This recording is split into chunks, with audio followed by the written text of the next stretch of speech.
go. Good morning, I'm Tracy with Sonoma County Vintners. I am the Membership and Members Program Manager. I'm here with Anna Ming on our team. She is our Auctions Program Manager. We are going to discuss what's new in 2023 in the evolving legal and business landscape. We have Kim Corcoran and Jeremy Little with Carle, Mackie, Power, and Ross joining us.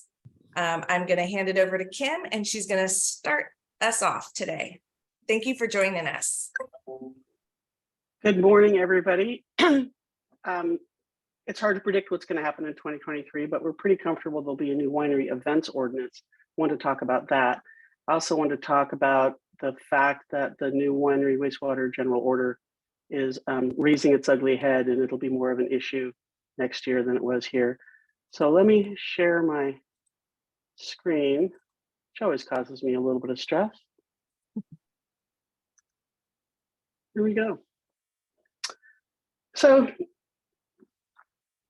the big picture, these three things I want to talk about: the winery events ordinance, kind of its status, where we think it's going to go, what you guys have all done to make it work really well, the wastewater ordinance just briefly, and then I just want to touch a little bit on code enforcement issues and notices of violation. I get a lot of questions about these, and some of the questions are ubiquitous to almost every property, so I thought that might help to talk about that. So here's just, I'm going to start now in the winery events ordinance. It's hard to get it down to just 5 things to think about. I'm kind of a policy wonk, and I've been involved in this winery events ordinance for, gosh, before 2016, and it just drags on, and interestingly enough, it's come back to where it started in the first place, which is kind of gratifying, but not by accident. So we're going to talk about the current status. I'm going to talk about the importance of the winery voice in creation of the ordinance. Many of you have probably already weighed in on the ordinance and keep doing it often. Despite what people will say, it will impact existing wineries, and we're going to talk about that. There's an interesting dichotomy here between the Board of Supervisors and the Planning Commission. It's interesting from the standpoint of the importance of the winery voice, kind of what happened there. And then a summary of what I think the ordinance is going to be, because I have a crystal ball and apparently I can read into the future with my magical powers, but I think I can give you a pretty good summary of the likely ordinance. So the Board of Supervisors admits it's more than 8 years in the making. It's probably 20 or 30 years in the making. Because certain terms are in your use permits that are not defined, and people have been trying to find a definition for them for quite some time. So in 2016, the Board of Supervisors, after a lot of pressure from vintners and from people in the wine business, they decided, oh, we need some instructions to staff. There's this event thing, nobody was sure what event meant. So the Board of Supervisors was very careful and instructed the PRMD, Permit Sonoma staff, to come up with a definition of event. Okay, that was 2016. They're still working on the definition of event. And at the time, there were problems to solve. There were complaints from what they called neighbors. And I want to say they've come a long way since 2016. The supervisors and their staff now understand that wineries are neighbors too. Everybody lives there. Oh, and by the way, it's agriculture, and we're not just providing landscaping for residents. So that's a big change from 2016. Wineries were just beginning to develop best practices for events. At 2016, there were still a lot of complaints from neighbors. And then, of course, the problem is the use permits use these undefined terms, event and agricultural promotional event, and nobody knows what that means. And just so we are clear, the current status of the ordinance is that there is no ordinance. There is still no ordinance in place. It's still in draft. We're still working on it, but it is getting close enough that I feel comfortable in saying we'll probably get something next year. So the first thing I want to talk about is the importance of the winery voice. And I've been attending these governmental relations committee meetings with vintners for 8 or 10 years. I attended all the winery. I mean, I just do this sort of thing. I need a better hobby, but that's the one I've got. The cool thing about this is that we've been able to bring in other winery partners, restaurants, growers, caterers. They understand the importance of it as well. And from a policy standpoint, policy set by the Board of Supervisors, Board of Supervisors get elected, they think about voters. So the more voters, the more residents that we can get, the better. Supervisor Gore has gone on record many times as saying he hates form letters. So when you receive things from Vintners or any other organization asking you to write, take your own voice, add your own voice to it, and make it short. You want them to read it. So honestly, one paragraph is sufficient. A planning commissioner, who's no longer a planning commissioner, but he was very clear to me and said, it's butts and seats that count. Because I was explaining to him pre-COVID that people who are in the wine business can't spend 6 hours on their day on a Tuesday to sit around in a hearing waiting for their 1.5 minutes to talk. And the planning commissioner said, don't care. It's butts and seats that count. And if he was willing to say that, you know that others think the same thing. It's a lot easier now because so many of the meetings are by Zoom. And then this is just me because I'm me. I call it throat clearing. I read these emails that support, and the people will say, I'm Kim Cochran, I live in Rincon Valley, I have a dog and 2 cats, and I'm really happy living in my house. And I just want to tell you that I think the winery events ordinance is great. I mean, that's, just get to the point. I support the ordinance. This is because I am this person. Or I support all of the proposed ordinance except, or if you hate it, you hate it. Just so you know, the letters and speaking are both important. They're both important, 2 things, because you only get 90 seconds at the hearing. And you don't want to say the same thing that the last person said. So say what you want to say in your email and send your email not just to your supervisor, but all of the supervisors. And then get to know your supervisor and his staff. First of all, you might need a favor at some point. Why not be on good relations with them? Kind of know their policies and you know, it's good to find out who your supervisor is and their staff. This one just causes me to take a pause. At these hearings, staff continually will say, the winery events ordinance will only affect new wineries. Nobody in the wine business should worry about this. Don't even show up at the hearing, you're wasting your time. Technically, that's true, because technically one's use permit, it's like you drop a cone over your rights at the time. When you get your use permit, you have the rights in place at the time of the use permit. However, they use all these terms that aren't defined. So what do you think is going to happen, right? Code compliance is going to say, well, you're allowed 5 events. And you say, okay, this isn't an event. And code compliance says, well, actually, we have a definition of an event now, and it is an event. So sorry, here's your notice of, you know, a violation. So it really does affect us. So it affects us for that reason. Also, at some point, you might want to come in and increase your production or add another building or change your tasting room around, and there is no such thing as a use permit modification. It's a brand new use permit. And even staff have that wrong. And I know it's wrong because I've talked to people higher up than the staff making those mistakes. And they just cringe when I say what the staff has said. So there are no such, we call them use permit modifications because you already have one, but really it's an entirely new use permit. And as such, you'd be subject to these new, this new ordinance. Just a few minutes on this. Remember, the Board of Supervisors is the one who sets policy. The Planning Commission does not. The Planning Commission is supposed to kind of apply the policy to the facts. There's public input, then it goes to the staff at PRMD who makes recommendations, then it goes to the Planning Commission, and then it goes to the board. The policy mandate here was just talk about events. Staff's recommendations to the Planning Commission pretty much followed that. A shocker to us all. I mean, there were mistakes in there and it wasn't perfect, but they did follow that. The Planning Commission decided, well, let's just take a look at wineries in general, because now we have a chance to control them all. And so they defined a winery, and a winery no longer had a tasting room, according to the Planning Commission.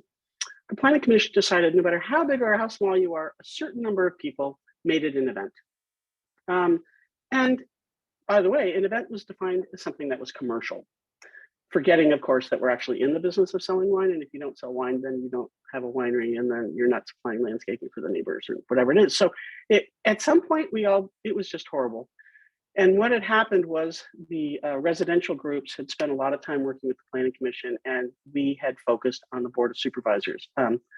Our bet paid off, theirs didn't so much, because what happened was on the hearing for those of you who heard it, the board did not speak kindly about the planning commission. And the reason why I'm mentioning this is that there's many letters to the editor that talk about how the board could have possibly overthrown the decision of the planning commission. Well, that's not how it works, right? Planning commission provides recommendations. They're supposed to follow the mandate from the board, and it all just got backwards. Right now, the board returned to its original mandate. The board accepted the fact that there are activities and events. An activity is something within your infrastructure. Those of you in Dry Creek, those are the Dry Creek. You guys did a great job. That's what's in the Dry Creek CAC recommendations as well. So activities is something, if you have to get a porta potty, if you have to have traffic people help you with parking, if you have to bring in extra tables, well, then that's an event. But if you can do it within your infrastructure, that's an activity. And they're unlimited. And as long as it's within your hours. So winemaker lunches, arguably, is just an activity. Have as many of them as you want, as opposed to having to count it as an event. The focus the board took was the one that we suggested, which is what is the CEQA impact, property by property. And the supervisors, each of them said, well, 4 of them anyway, don't regulate the business, regulate the impact. 2 of them were fine with weddings, because what's the problem with weddings? As long as you can do it within your infrastructure. So people with big wineries or people with smaller wineries that are willing to have small weddings, there wasn't a problem with that. There was a good understanding at last that a winery has to do something else than just sell wine. They have to make it, they have to have brand loyalty and make that relationship with the customers. They were also understand now that there's flexibilities. Different wineries have different ways of doing things, and that time's going to change. They have this weird thing about definitions and operating standards, and we don't need to get into that. But if you have any questions about that, we can do into that. But definitions are not horrible. At the hearing, there was a not so veiled threat by some of the residential groups, or at least one of them, of suing the county on CEQA litigation. So that might be something that changes things. Here's just some examples of how horrible it went. Look at the blue text. So the definition of winery, the planning commission said as a whole that are proportionate to the production, so they get to decide how big everything is. The original staff recommendation was that a tasting room was part of a winery, and a commercial kitchen was part of a winery, and a catering kitchen and event space. So the planning commission just took that out. Here's just another example. A winery event, according to the planning commission, was a gathering of people at a pre-scheduled date and time. So if somebody calls for a tasting, they're going to bring 2 other people. You now have a tasting for 3 people. It's a pre-scheduled date and time. That would count as one of your events. Planning commission thought that was a great idea. And they took out anything having to do with activities. And what will likely be put back in is on the bottom right-hand corner, part of normal winery and wine tasting room business operations. This is a huge win for the wine business, huge. And it did not come quickly. It's what, I met with every supervisor in 2014 to talk about these definitions. And slowly, they're working. Can I think just real quick, just to emphasize, that change, I think really needs to be emphasized, given, there's so many use permits that you and I see that maybe have, say, 24. A use permit that says you're allowed 24 events per year. And that definition that would have said that a tasting room, that a patron, a consumer that calls, makes an appointment, is one of your 24 in a year. Think about, for those of you who own, operate, manage a tasting room and a winery, you then 24 tastings a year, make them count. That's it. And this was part of how we put pressure on the supervisors to make this change, because we said, you want us, the wine folks, you want us to manage our tasting rooms. And one way we do that for some wineries is having a pre-scheduled date and time. So if you're going to leave this way, then we're going to have to ask for 360 events, just so you know. And is that okay with you? And they're like, oh my gosh, no, because then those events could be used for something else. I said, but That's why there's activities and that's why there's events. So it is a huge, this is just one more, I just picked this one at pure random about how crazy it was. But as you can see, the Planning Commission wanted to talk about neighborhood compatibility. It's ag land, I just want to point that out. Rural character, which is apparently landscaping for other people, and visual impacts. And that was not part of the original staff recommendation. So what the board did was they threw out the Planning Commission recommendations as a whole. Very unheard of, hardly ever done before. They adopted most of the staff recommendations. There was one supervisor for the one Supervisor Gorn for the Sonoma Valley who was not happy. She wanted the Planning Commission adopted in toto. But the other four were very clear that they sent it back to the board, excuse me, to the staff for a few changes and some wording changes, and there were some things that weren't quite right. I always worry a little bit when it goes back to staff that there'll be some political pressure to put something bad back in. So that's why we need to kind of stay on it. But right now it's looking pretty good. Looks like there's going to be activities. Looks like there's going to be events. For new wineries, there'll probably be some normal capacity determined as part of the use permit hearing. I like MPOT, that's maximum persons at one time, or it could be a numerical limitation over the day. If you get the chance, ask for an MPOT because it's easier for your staff to enforce. They don't have to have a clicker at the door. Again, reversion to most of the staff's work. They're not quite sure what to do about making sure winery's not a restaurant. They're gonna figure that out. But third-party rentals, they don't want you just renting it out to Twitter for a board retreat. But if Twitter comes and wants to have a board retreat and wine tasting and that sort of thing, that's a little different. So I just want to say, maintain the lines of communication. Kind of depends who your supervisor is, and watch the letters to the editor, and don't be shy about writing one yourself and saying, the Planning Commission was overturned because it ignored the mandate from the board. That's what happened. So here's just a few things. Kim, I'm just going to jump in. Sorry, real quick again. Back to the last slide. In my view, when you look at these and you can read these and maybe digest, but I think the key for winery owners, managers, staff is to look at these and overlay them into your day-to-day activities on a commercial level. So what does your tasting room look like? What does your hospitality experience look like? What does your hospitality sales look like? How would you operate given some of these pieces as compared to you do down? Maybe it's nothing, but the key here, especially with that MPOT and capacity, maximum persons at a given time, what would your day-to-day operations look like given some certain changes that they're probably inevitable? And again, they may not change at all, but that's the sort of piece here that I think, as far as what Kim is summarizing, needs to be really calculated at a consumer in the door level. And that I guess I owe you $5. That's the perfect segue, because why do we care, right? We care because some of you might want to come in and get a use permit modification once this ordinance is granted, and because this might be better than what you have. You might have no events. Somebody probably should put themselves on mute. I'm on a Zoom meeting.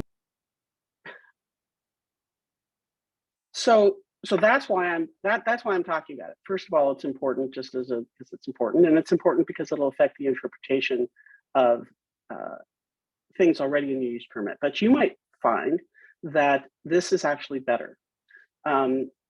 So it's something to something certainly we can evaluate later. I did have some conversations with Kenneth Swift, the director of Permit Sonoma. He did tell me informally that it will not be like the Napa County's WDO, which is great because Napa County has people, there's the befores and the afters, with much fewer, many fewer things that you can do, of course, and that there's the clicker at every single one with numerical ones. Just remember the progress is good, but it could turn. So we shouldn't rest on our laurels. Vintner will let you know what's coming up for the next time. And if you want any updates or just or a policy more and want to talk about it, I'd love to do that. So please let me know. I'm going to switch to something else for a minute. Does anybody want to ask a question at all about the winery events ordinance? You can always ask questions later. Okay, I'm just going to talk briefly and really briefly about the other thing that's coming up next year, which is the winery wastewater order. You have to submit your notice of intent by January 2024, which really means you got to do the work next year, right? So that January date's going to come up screaming fast, and you don't have to solve all your problems by 2024 in January, but you do have to have the notice of intent to show compliance, which is your plan. You have to plan even if you haven't solved your problem. This system's all based on tiers, and you just have to figure out which tier you're in, and it does include stormwater. If you don't have a flow meter, get one, and get one early, because you know what? Everyone's going to want one in December next year. So if you don't already have one, talk about getting one. There are a few wineries that are exempt. Okay, if you make 829 cases, you're exempt, then you're probably not on this webinar. So first thing you have to figure out is what tier applies. So you have to collect data, and that's not really an easy thing. Always assess current compliance, and you should determine the background water quality, because it's a deviation from baseline, a delta from baseline, and so you need to know what the baseline is. And bummer on the existing ponds, there is no grandfathering anymore. So some of the older wineries, that could be a problem.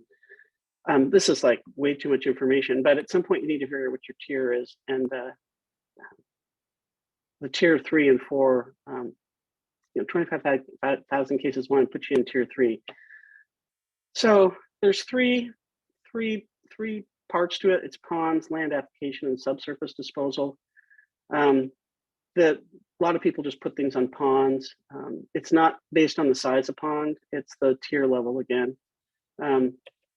You can apply it to the land, you can put it in the vineyards. There's some nitrogen limitations, there's discharge per day, and then there's setbacks. Just again, when you're developing your plan, you have to figure out which of these you want, and then you can dig down into how that's going to work. Subsurface disposal, it is an option. The civil engineers I've talked to think it's the worst of all options, because you still have to pre-treat. It has groundwater implications, and who wants to be involved in a headline in the Press Democrat of Kim Cochran Winery implicating groundwater ? I mean, that's all you need. And subsurface, it's hard. If it fails, it's hard to figure out if it's going to fail or not. Here's a bummer that's going to affect a lot of people, is that you have to have monitoring wells. They have to be placed in certain locations, and they may be in a vineyard or vine row. So find that out early and see if you can get some other options. Again, January 2024, there are a few exceptions. Just because I'm a lawyer and I don't want to say it's 2024, I have to tell you there's 2 exceptions. It could be earlier. If you've got some current winery discharge requirements, you have to comply on renewal. If you're in trouble with them and there's some on-site urgency, they might accelerate that compliance date. So here's my 3 takeaways, and I know they don't sound like a lawyer, but it's actually, all of this is true. This is very complicated. Do not listen to me. Listen to your civil engineer. I can only identify that there's going to be a problem. Civil engineers are going to get backed up. If you don't have a good one that you like, find one, and find one now, and enter into a contract with them and get in their queue, so that you don't find yourself in December thinking, I guess I should comply, because all of those things that you have to do, are still going to be there. They're not going away. And sorry, Jeremy, I'm going too fast. But there's 3 other things I want to talk about on winery wastewater. So or about non-winery wastewater. Does anybody have anything they want to add on winery wastewater? Any thoughts? Okay, these are 3 types of questions that I get every day. Well, it feels like every day. One is code compliance. It's really important to do proactive compliance. You should know what your use permit says. People on this call probably know what their use permit says, but the marketing people probably don't, right? The tasting room people probably don't, and maybe they should. And so what we recommend is that a 1-page summary, and not so teeny tiny type, be discussed with staff either yearly or some other periodic increment, because somebody in marketing can cause you to have a notice of violation. Somebody in the tasting room can cause a notice of violation, and it's just really important. So proactive compliance, know what you're going to say. Put an asterisk on that because I'm going to talk about part of that later. When there's two different ways that the county can let you know you're out of compliance. There's like two different administrative pathways. The most usual one is a notice of violation. Notice of violation, if you get that or somebody gets that, you got to jump on that. You have a 10-day period to appeal, and holidays and weekends count. And I'm just saying, the ones I see were sent before a 3-day holiday, or they were sent before the Thanksgiving holiday. Staff's just doing what they're doing. I don't ascribe any evil intent to it. It's just that just isn't helpful on the other end. So if you get something sent to you the Wednesday before Thanksgiving and you took the week off Thanksgiving off, you come back to 1 or 2 more days left on that notice of violation. And the reason why it matters is sometimes the county gets it wrong. Sometimes they don't, but sometimes they get it wrong. If you don't appeal, whatever it is they've said in that notice of violation is conclusively established for all time. So it's super important that you act on it. You can call the county and you can say, hey, what should I do about this? I'm sure they'd like to help. Your better option is to call a lawyer right away. And a lawyer can tell you, this is what we're going to do, or bummer, you're better off just letting it go and paying the fines. Sometimes we recommend appealing and then paying the fines just because it buys a little time. The county just wants you to be in compliance, right? But sometimes the county didn't read the current version of your use permit, or made a mistake somewhere along the line. So that 10-day period comes really quickly. I also get a lot of questions about asking questions of the county, and this goes back up to that first one of code compliance. So now I'm just going to tell some stories because this is my last slide. So Winery calls and says, hey, we've been doing this event every year. My tasting room manager called the governmental entity to make sure that this event was within our use permit, and we were told that it's not. So I'm sure the tasting room person thought they were doing a great job by double checking that they could have the event. This is how I see it. If you looked at your use permit and you can't have the event, well, then you shouldn't have the event. You shouldn't be calling and asking if you can, because the answer is no. If you're looking at your use permit and it's pretty clear you can have the event, then you shouldn't be calling the county, because you can have it and it's a waste of everybody's time. It's those in-between things where you're not quite sure. Well, you might disagree. And then once the county or the city or the town or whatever jurisdiction it is decides that you can't have the event, well, then you can't have it without suing them or negotiating with them or whatever. And it's usually 6 weeks and you've already hired the caterer and you've sent out the invitations. And it's, in this particular case, the winery had to cancel the event because somebody in their tasting room decided to call and ask. So review the use permit for current compliance. If you really have a question, reach out to somebody else reach out to an attorney, reach out to your surveyor, reach out to whoever it is that helped you get the permit, sometimes the engineering firms. And I'm going to talk about my parents' grading problem. So my parents live in Napa, so this is, I'm sure, a Napa problem, not a Sonoma problem, but their uphill neighbor decided to build a new road to their house, and they did it through the corner of my parents' property.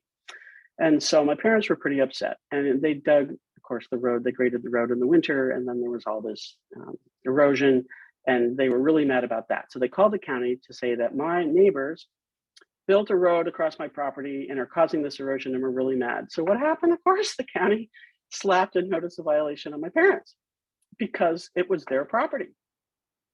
So be careful about calling the county and asking for that kind of help, because the county is just trying to prevent erosion, and they can't blame the neighbors for doing it because it's on my parents' property. So yeah, that's how that went. They didn't even call me. I don't know what they were thinking. They just called the county. So remember, I tell stories because that helps you remember. Don't just call the county and say, this bad thing's going on, what should I do about it? Call somebody else. I also get a lot of questions about Williamson Act. People aren't sure when they buy a new property sometimes whether it's covered by the Williamson Act. And just yesterday, I had an email from somebody asking who at the county they should call to see if their property was covered by Williamson Act or not. And I said, first of all, do not call the county and ask, because they're going to say, why don't you know? And if you don't know, you're probably not in compliance. So how much can we fine you?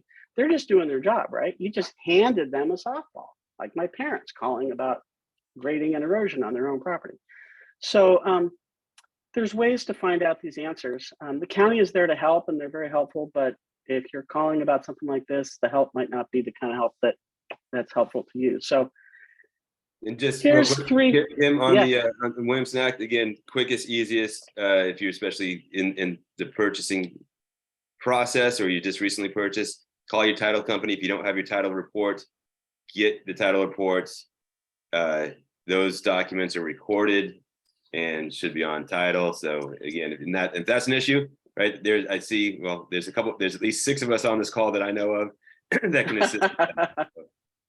Make sure you. Well, and here's the thing about that though, if you're just looking at the title report, it'll just say easement, or it'll say something else. It doesn't say Williamson Act contract. You have to click into each one. There's actually an online way of finding out whether you're covered by a Williamson Act contract as well. And then you just need to figure out what kind of Williamson Act contract it is. And, there's all these restrictions with the Williamson Act contract about the non-ag can only, be a certain percentage and a certain acreage, and they built too many roads before. And anyway, but I use that, a simple email to the attorney saying, who should I call at the county about the Williamson Act, was not a simple question, right? So here's my last slide, 3 things to remember. The winery events ordinance is going really well, but just don't let it happen to you. Don't just look around and say, oh, look what happened. Be a part of the discussion. Vintner sends out updates on these. I know you get a lot of updates, but they're worth reading. Talk to your supervisor next time you see him or her at a fundraiser, ask his or her opinion, support in particular the activities and events distinction. That's a really important distinction. And for questions, ask somebody else before you call the county, especially if it's something that might end up with a compliance problem. We're in the business of helping you comply. We're in the business of helping you with options. And we're invested in your success too, right? If you're successful, we're successful.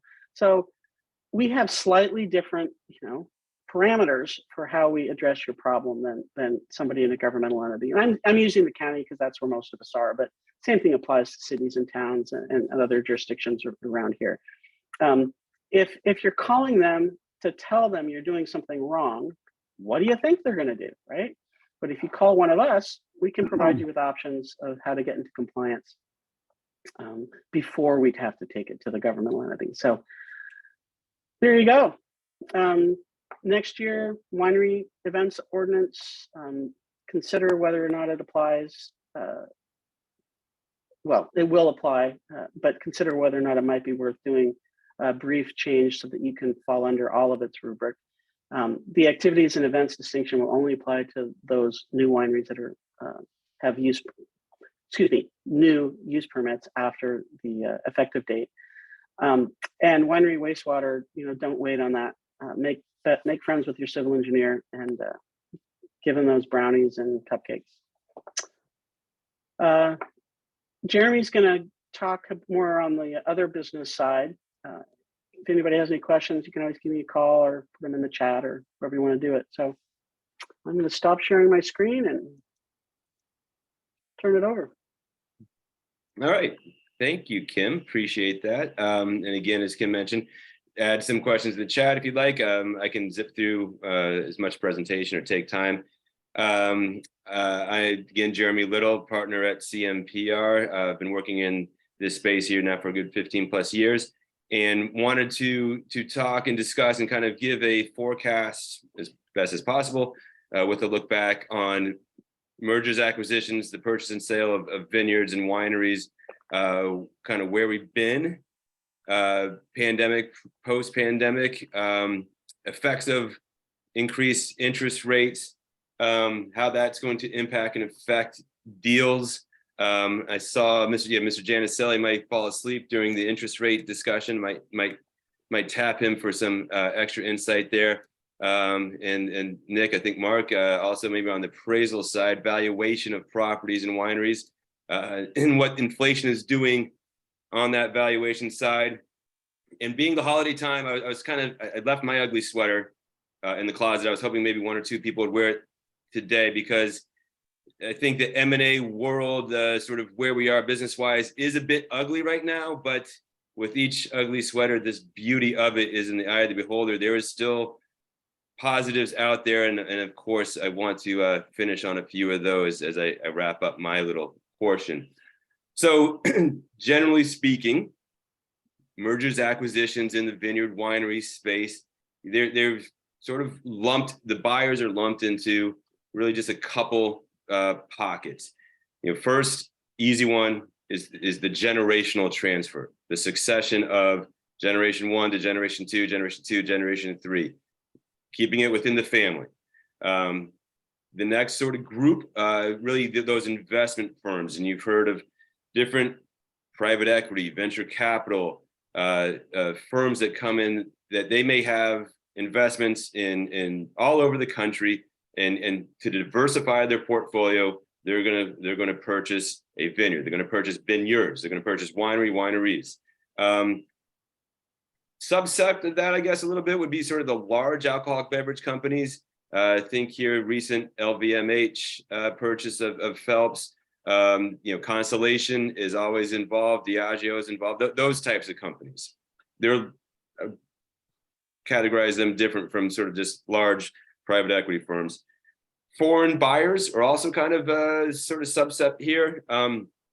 Again, LVMH being one of them, but there's also a lot of sort of the East Asian money, European money, looking to, again, diversify their own portfolio and wanting to plant a flag in the US with maybe a jewel or with a nice property, nice winery. And then last is that lifestyle buyer. And I kind of equate these folks are sort of, if you folks remember like the Tiffany's bracelets, I guess, from the 80s, and you had you put like the tennis racket on it and you put the car on it or whatever. These folks want to put a winery on their bracelets, so they can go back to maybe Austin, Texas, or Naples, Florida, and they can tell their friends that they own a winery. And which is great. Those people have a lot of money. Inflation up, inflation down doesn't seem to really impact their bottom line, and they come here on vacation, they love it so much, and now they want to buy a winery. And so there's different calculus for each one of these different groups, and they've all kind of approached it differently. They all have different reasons why they're getting into this business, what they're looking to get out of the business, and so that impacts the whole process of a transaction with a purchase and a sale of a winery and a vineyard. Above all of that, of course, is our economics 101. What drives business is supply and demand. As supply goes up, price is likely to go down. Demand goes up, price will go up. Then there's that intersection, and that overlays kind of everything. So looking back, as we've unknowingly steamrolled towards March of 2020, the number of deals increased throughout 18 and 19. Year over year, things continued to improve. The market was hot, people moving in, business, I think for everybody, was doing well. We slammed into that wall of March of 2020, and everything stopped. But there was deals in motion that kept certain parts of this this market moving forward, especially in the land side. And that pause really didn't last long, because interest rates, I think if everybody follows this, right? Interest rates basically went to the ground floor. And so once that happened, there was a sort of a multitude of things that crossed there. You had deals in motion that folks were not going to stop because they'd already poured the time, money, and energy into it. you had these investment firms that had money that they needed to spend. And then you had interest rates going down to historic lows. And what that essentially means is that it's what I call, others may call it, cheap money. So when interest rates go that far low, it is almost better for me to take a loan out to buy something than it is to spend my own money on it. So with that, it made sense for people maybe that were on the sidelines to buy, again, because interest rates were so low. If you had a certain amount of money, you're going to borrow on the rest of that potential purchase price. That actually makes more sense than letting your money sit idly someplace else. So what we did see then, really Q3, Q4, and a lot of 21 was a lot of activity. Schrader is another big one over in Napa, with a number of deals, vineyards moving and wineries changing hands in Sonoma, Mendocino, throughout California, Oregon, and Washington. So with, again, investment firms that had money sitting there, interest rates low, and the cheapness of borrowing, the cheapness of capital and financing, things shook loose pretty quickly after a pause. The feds, I think, have felt that this got maybe a little bit out of control, right? And then we started seeing inflation and now interest rates raising. So it's sort of now what happens to the general market with the rise in interest rates. Thinking again, with interest rates being low and that quote unquote cheap money, it is when interest rates get below, again, it's probably arguable, but in that 4 or 5%, it's cheaper to get a loan than to use money. Now with interest rates up, depending on who you are and your liquidity and solvency, you know, the interest rates again, they're well over 5%. Some folks I've heard around the county still can get you some rates maybe closer to 4.5. I think that's, anyway, there's still some out there, but interest rates increasing, meaning money is not cheap anymore. Money is expensive. The availability of cash is going to impact that supply and demand. Money becomes more expensive on the borrowing side. And just, you know, from a residential, it works either way, but a lot of people use the analogy, if you think about the folks that were buying houses in our neighborhoods in January, February of this year, they could afford $1 million house with money and interest rates. Those same people with the same money now can only afford a house that's maybe $650,000, $700,000.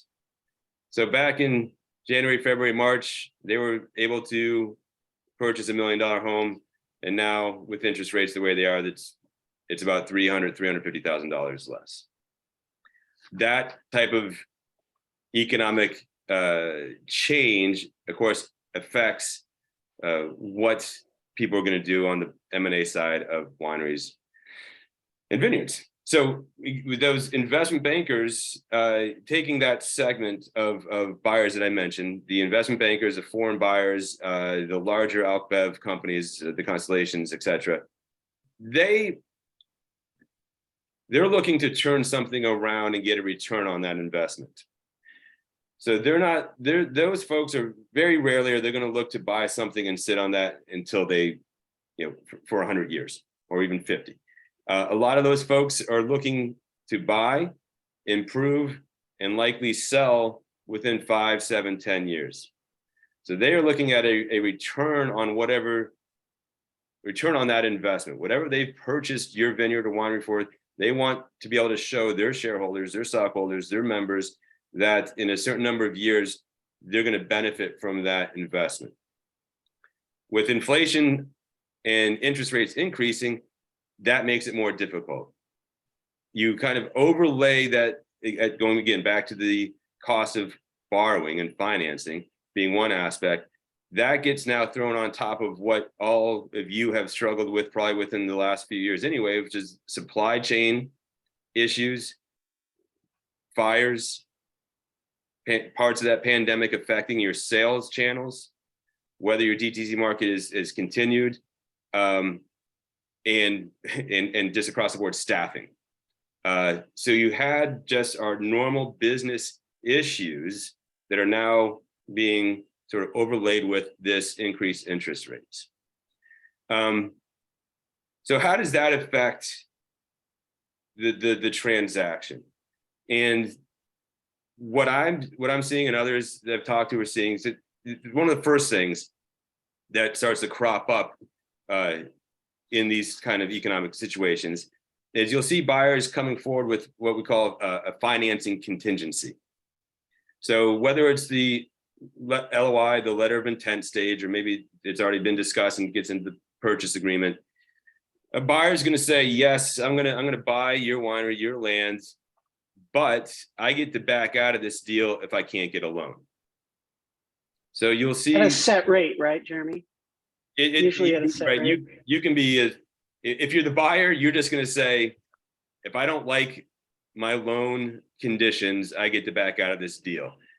Then you flip to the sell side and say, well, let's try to narrow that down. And the buy side says no. So it's that dance where, regardless of where you settle, a financing contingency, which has not been, we just haven't seen that. I'm sure it's been in some, but for the most part, something like financing contingency has not been part of M&A deals in the past few years. That has and will crop up so that a buyer, whether they love the property or not, has the option to get out of that deal if the loan terms are not to their satisfaction. A number of other sort of alternate sort of structures that, again, crop up as opposed to, again, the last few years, it's $20 million. Great, here's your check. Seller gets to go off to Kona and live the rest of their life. Now what you will see and we've seen is where, all right, here's 50% or whatever the number is of a purchase price. I'll pay you the rest of it with this piece of paper, a promissory note. So it's what we call sort of a seller borrow. The buyer is borrowing off the seller, off that purchase price. So what happens in those situations, again, let's just call it half of the purchase price goes to seller. The rest is in this piece of paper, promissory note. I promise to pay you the other 50% over the next 5 years. The seller's going to want a deed of trust back on the property, and there's a whole bunch of other mechanics there. But that will start to crop up. Then there's the other sort of, okay, hey, I'll buy 75% of this. You hold on to 25. That will adjust the purchase price. Again, back with these, maybe the larger alc bev companies or investment firms, the buyer comes to you and says, I got a great deal for you. I'm going to give you, we've agreed to this purchase price. Again, I'll give you half this purchase price. The other half, I'm going to give to you in equity in my wonderful company over here. So now what's not the 100% of the purchase price is a mix of dollars and ownership of a different company. Now you've become a shareholder in a different company. You're sort of getting wrapped up into those companies. And just sort of, it's not the last, there's many different ways, but sort of the last big one is we'll call it an earnout. And so again, and you catch the theme here where it's buyers don't want to pay 100% of the purchase price.